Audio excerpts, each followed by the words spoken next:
Une paire de gants d'hiver épais jetés à côté de la clôture du côté hongrois de la frontière, une autre et encore une. Un panneau mettant en garde contre les clôtures électrifiées explique la raison de la présence de ces gants. Les migrants les utilisent lorsqu'ils franchissent la barrière pour se protéger du courant électrique circulant dans ces fils.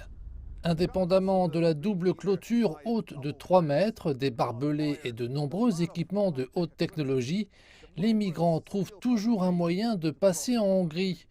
Ici, les responsables disent que les chiffres ont considérablement augmenté. Partout où le haut de la clôture est plié, c'est par là que les migrants l'ont escaladé. La police hongroise affirme que l'évolution démographique des migrants leur pose des problèmes supplémentaires.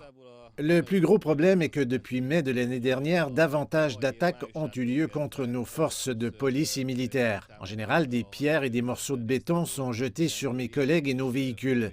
Ce n'était pas le cas les années précédentes. Nous avons généralement affaire à des jeunes hommes de 16, 17 à 30 ans.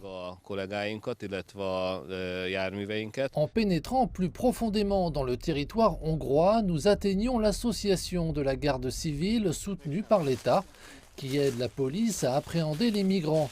Dans la forêt, nous avons trouvé de nombreuses cartes d'identité jetées, des sacs de couchage, des canettes vides de boissons énergisantes. La preuve que ce lieu était destiné au repos des migrants qui venaient de franchir la clôture.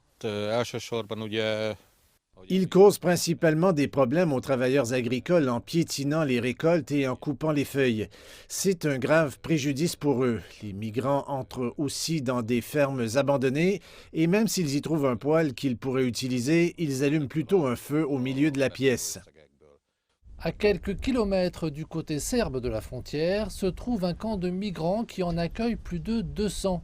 Faris, 20 ans, a quitté le Maroc il y a 4 ans. Jusqu'à présent, il a tenté de traverser la Hongrie pas moins de 21 fois et il a été rattrapé à chaque fois. Parfois difficile, parfois sympa. À chaque fois, cela dépend du policier là-bas. Donc si le policier est bienveillant, ça va. On ne nous touche pas, on ne nous frappe pas ou quoi que ce soit. Mais si les policiers ne sont pas corrects, ils cassent votre téléphone, ils nous frappent et ça ne va pas en s'arrangeant. Pourtant, Faris ne se laisse pas décourager puisque dès la semaine prochaine, il tentera à nouveau de franchir la frontière hongroise pour la 22e fois.